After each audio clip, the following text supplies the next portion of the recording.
ये बड़ा आसान सा एक 11वां रूल है और you will enjoy learning this rule, learning this concept. अब एजेक्टिवल पार्टिसिपल्स क्या होते हैं देखें। एजेक्टिवल के नाम से देखें, एजेक्टिव, ठीक है। और पार्टिसिपल्स कौन कौन से होते हैं? वर्ब की थर्ड फॉर्म और वर्ब की आईएनजी वाली फॉर्म। इंग्लिश में दो पार्टिसिपल्स होते हैं। वर्ब की थर्ड फॉर्म, इसको हम कहते हैं पास्ट पार्टिसिपल, और वर्ब की आईएनजी वाली फॉर्म, इसको हम कहते हैं प्रेजेंट पार्टिसिपल। अच्छा, अब जरा ये स्ट्रक्चर्स देखिए। बहता हुआ पानी, हम कहेंगे रनिंग वाटर। टूटी हुई कुर्सी, तो हम कहेंगे ब्रोकन चेयर। एक बात समझिए, वाटर जो है वो तो नाउन है यहां पर। वाटर इज अ नाउन, ठीक है। वाटर जो है वो नाउन है, यहां पर चेयर नाउन है। अच्छा, अगर मैं कहूं क्लीन वाटर, फर्ज करें अगर मैं कहूं क्लीन वाटर, तो क्लीन क्या हुआ? एडजेक्टिव ना। हाँ, अगर मैं कहूं डर्टी वाटर, तो डर्टी क्या हुआ? एडजेक्टिव। कोई भी लफ्ज जो नाउन को डिस्क्राइब करता है, नाउन को मॉडिफाई करता है, नाउन के मानों में इजाफा करता है, वो एडजेक्टिव होता है। अच्छा, अगर मैं कहूं न्यू चेयर, तो न्यू एडजेक्टिव। अगर मैं कहूं बिग चेयर, तो बिग एडजेक्टिव।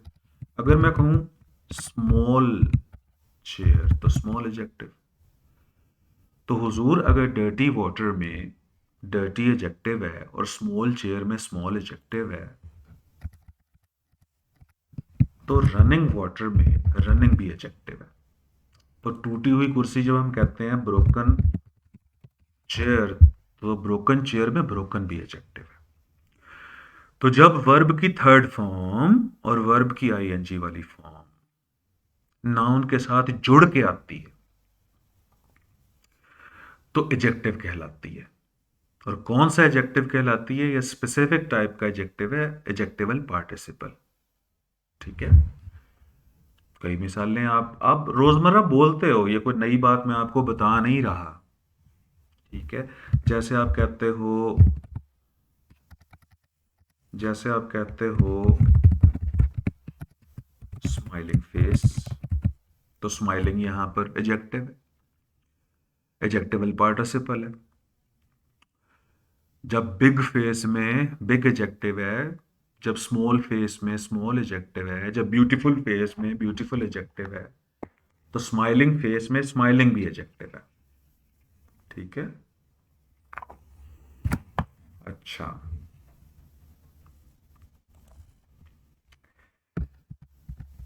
इसी तरीके से आप लोग बोलते हो ग्रीन, इसी तरह आप लोग बोलते हो ग्रीन लीव्स, सब्ज पत्ते। जब ग्रीन लीव्स में ग्रीन एडजेक्टिव है, जब फ्रेश लीव्स में फ्रेश एडजेक्टिव है, जब बिग लीव्स में बिग एडजेक्टिव है, तो अगर मैं कहूं फॉलन लीव्स, गिरे हुए पत्ते, तो यहां फॉलन भी एडजेक्टिव है। तो याद रखिएगा, वर्ब की थर्ड फॉर्म और वर्ब की आईएनजी वाली फॉर्म अगर नाउन के साथ जुड़ के आए, तो एडजेक्टिव का काम करती है। लेकिन आप ये देखिए कि यहां पर रनिंग और ब्रोकन एडजेक्टिव्स हैं, और एडजेक्टिव होते हुए भी इनके अंदर एक सेंस ऑफ एक्शन जरूर है। रनिंग के अंदर कंटिन्यूअस एक्शन है और ब्रोकन के अंदर कंप्लीट एक्शन है, ठीक है। तो एडजेक्टिवल पार्टिसिपल्स वर्ब की थर्ड फॉर्म होती हैं और वर्ब की आईएनजी वाली फॉर्म होती है, जो कि एडजेक्टिव का काम करती हैं और नाउन के साथ जुड़ के आती हैं।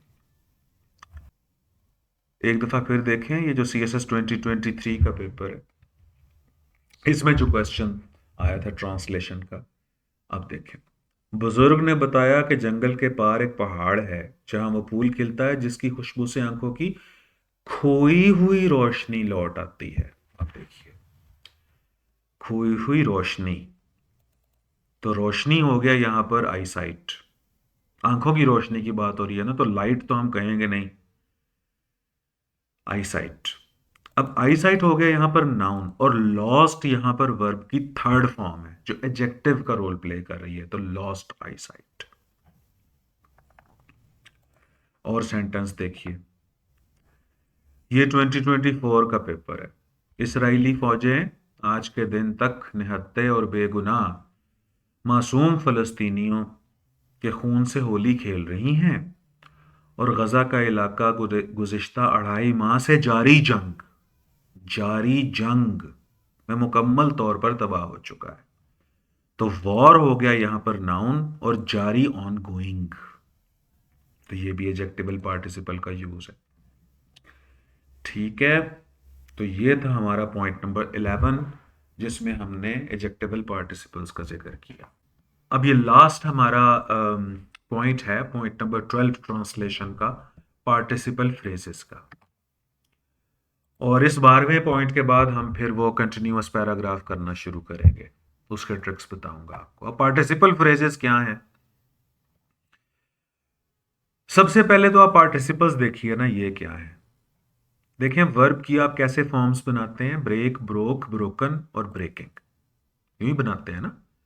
ब्रेक हो गई first form, broke second, broken third, और ब्रेकिंग को हम देसी अंदाज में बोलते हैं वर्ब की आईएनजी वाली फॉर्म या फोर्थ फॉर्म। अब ग्रामर में इनका नाम है, जो फर्स्ट फॉर्म है वो कहलाती है base form, base form. Second form को हम कहते हैं पास्ट फॉर्म।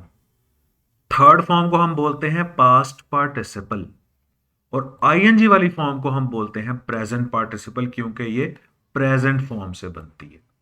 तो इसका मतलब है कि जब आप वर्ब को डिस्कस करते हो तो वर्ब्स में दो पार्टिसिपल्स होते हैं, वर्ब की थर्ड फॉर्म और वर्ब की आईएनजी वाली फॉर्म। वर्ब की थर्ड फॉर्म कहलाती है पास्ट पार्टिसिपल, और वर्ब की आईएनजी वाली फॉर्म कहलाती है प्रेजेंट पार्टिसिपल। अच्छा, अब हम देखते हैं पार्टिसिपल फ्रेजेस क्या होते हैं।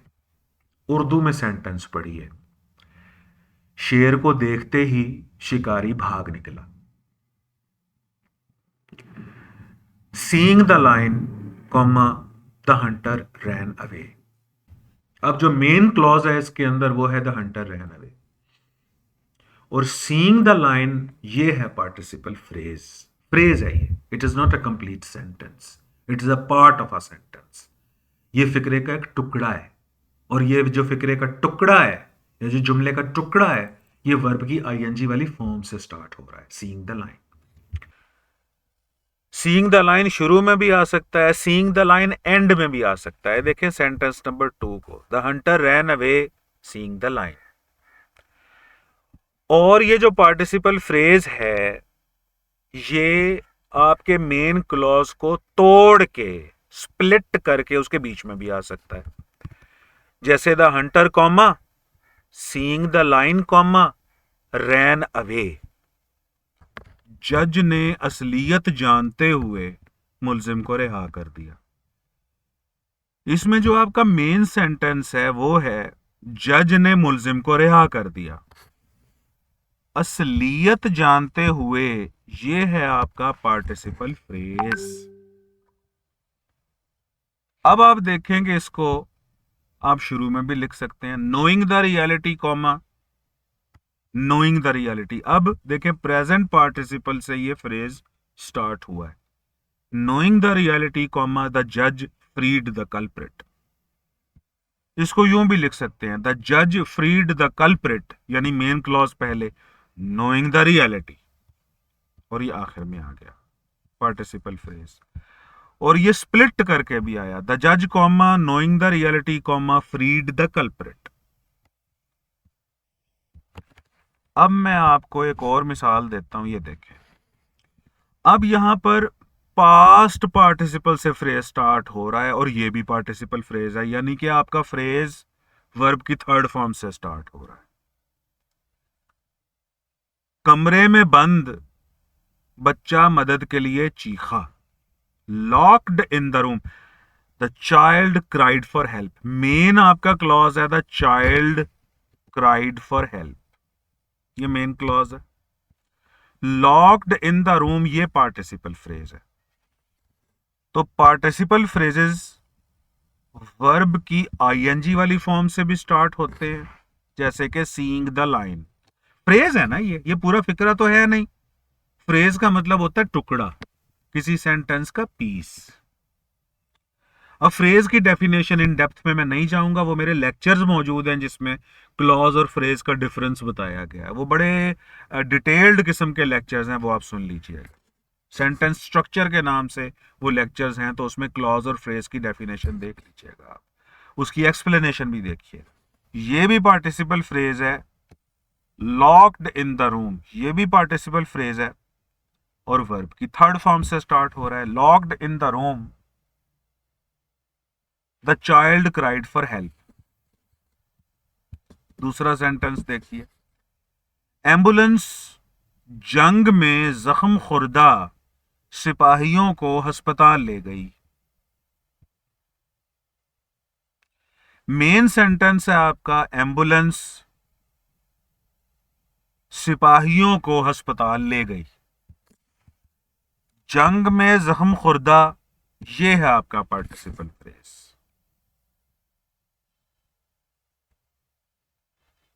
The ambulance took the soldiers wounded in the battle to the hospital। अब मेन क्लॉज है आपका, the ambulance took the soldiers to the hospital, ये आपका मेन क्लॉज है। wounded in the battle, ये है आपका पार्टिसिपल फ्रेज, जो कि वर्ब की थर्ड फॉर्म से स्टार्ट हुआ है। पार्टिसिपल फ्रेजेस या तो ऐसे फ्रेज होते हैं जो वर्ब की आईएनजी वाली फॉर्म से स्टार्ट होते हैं, या ऐसे फ्रेजेस होते हैं जो वर्ब की थर्ड फॉर्म से स्टार्ट होते हैं। ये हो गया पॉइंट नंबर 1। पॉइंट नंबर 2, इनकी जो पोजीशन है वो फ्लेक्सिबल है। पार्टिसिपल फ्रेजेस सेंटेंस के स्टार्ट में भी आ सकते हैं, सेंटेंस के एंड में भी आ सकते हैं, और सेंटेंस को स्प्लिट करके सेंटेंस के बीच में भी आ सकते हैं। ये हो गई इनकी प्लेस। उसके बाद इनकी सेंसेस क्या क्या होती हैं। ये कंटिन्यूअस एक्शन को भी शो करते हैं, ये ऑलमोस्ट सेम टाइम एक्शन को भी शो करते हैं, ये कंप्लीट एक्शन को भी शो करते हैं। ये कंटिन्यूअस एक्शन को शो कैसे करते हैं कि अगर मैं सेंटेंस बोलूं कि holding a flash light in his hand, comma, he entered the jungle, ये ऑलमोस्ट सेम टाइम एक्शन को भी शो करते हैं, जैसे कि seeing the line he ran away, शेर को देखते ही वो भाग निकला। और ये कंप्लीट एक्शंस को भी शो करते हैं, जैसे कि लॉक्ड इन द रूम, अब ये बच्चा कमरे में बंद हो चुका और उसके बाद फिर वो चीखा, the child cried for help. जंग में जख्म खुर्दा सिपाही, जंग में सिपाही जख्मी हो चुके और उसके बाद एम्बुलेंस उनको हॉस्पिटल लेकर गई। ये चीजें समझने के बाद अब हम 2024 का सीएसएस का पेपर देखते हैं, और उसकी ये जो ट्रांसलेशन है उसका एक सेंटेंस मैंने उठाया है। इस नुमाइंदा आलमी इदारे ने फलस्तीनी अवाम के हक़ खुद इरादियत को तस्लीम करते हुए इन मसाइल के हल का फार्मूला भी खुद तय किया। पहले इसका मेन सेंटेंस देख लें। इस नुमाइंदा आलमी इदारे ने इन मसाइल के हल का फार्मूला भी खुद तय किया, यह है आपका मेन सेंटेंस। फलस्तीनी अवाम के हक़ खुद इरादियत को तस्लीम करते हुए, शेर को देखते हुए, शेर को देखते ही शिकारी भाग निकला, या टॉर्च हाथ में पकड़े हुए वो जंगल में दाखिल हो गया। तो फलस्तीनी अवाम के हक़ और खुद इरादियत को तस्लीम करते हुए, ये है पार्टिसिपल फ्रेज। अब देखें ट्रांसलेशन इसकी। This representative international organisation acknowledging the, अब यहां से पार्टिसिपल फ्रेज शुरू हुआ है, acknowledging the right of self-determination of Palestinians, comma, also formulated a solution of these issues. अब ये देखें, अब यहां से लेके यहां तक ये सारा पार्टिसिपल फ्रेज है, इसको हटाएं, मेन सेंटेंस आपके सामने आ जाए। ये देखिए, ये कॉमर्स भी खत्म करता हूं इसके। The representative international organization also formulated a solution of these issues. अब देखें कि इस सेंटेंस के बीच में जब हम पार्टिसिपल फ्रेज को ऐड करते हैं तो ये कैसे बनता है? This representative international organization acknowledging the right to self-determination of Palestinians also formulated a solution of these issues. ठीक है, तो ऐसे पार्टिसिपल फ्रेजेस आप लोगों को आएंगे एग्जाम्स में, और आपने करना क्या है कि जहन के अंदर यह रखना है कि आप पहले मेन क्लॉज को तलाश करो। जैसे कि शिकारी भाग निकला, ये मेन क्लॉज है, ये मेन सेंटेंस है। आप शेर को देखते ही, ये फ्रेज है, पार्टिसिपल फ्रेज है। जज ने मुलजिम को रिहा कर दिया, ये आपका मेन क्लॉज है। असलियत जानते हुए, ये आपका पार्टिसिपल फ्रेज है। कमरे में बंद बच्चा मदद के लिए चीखा, बच्चा मदद के लिए चीखा, ये आपका मेन क्लॉज है। कमरे में बंद, ये पार्टिसिपल फ्रेज है। एम्बुलेंस जंग में जख्म खुर्दा सिपाहियों को अस्पताल ले गई, एम्बुलेंस सिपाहियों को अस्पताल ले गई, ये मेन सेंटेंस है। और जंग में जख्म खुर्दा, ये आपका पार्टिसिपल फ्रेज है। इसी तरह इस नुमाइंदा आलमी इदारे ने इन मसाइल के हल का फार्मूला भी खुद तय किया, ये आपका मेन क्लॉज है, मेन सेंटेंस है। और फलस्तीनी अवाम के हक खुद इरादियत को तस्लीम करते हुए, ये है यहां पर आपका पार्टिसिपल फ्रेज। तो पार्टिसिपल फ्रेजेस को पहचानना सीखिए। ये वर्ब की थर्ड फॉर्म या वर्ब की आईएनजी वाली फॉर्म से स्टार्ट होंगे। फिर इनकी पोजीशन सीखिए कि ये सेंटेंस के बिगिनिंग, एंड और मिडल 3 जगह पर आ सकते हैं। और फिर इसकी सेंसेस देखिए कि ये कभी कंटिन्यूअस एक्शन को शो करते हैं, कभी ऑलमोस्ट सेम टाइम एक्शन को, और कभी कंप्लीट एक्शन को शो करते हैं। तो ये है पार्टिसिपल फ्रेजेस के बारे में चंद एक गुजारिशात।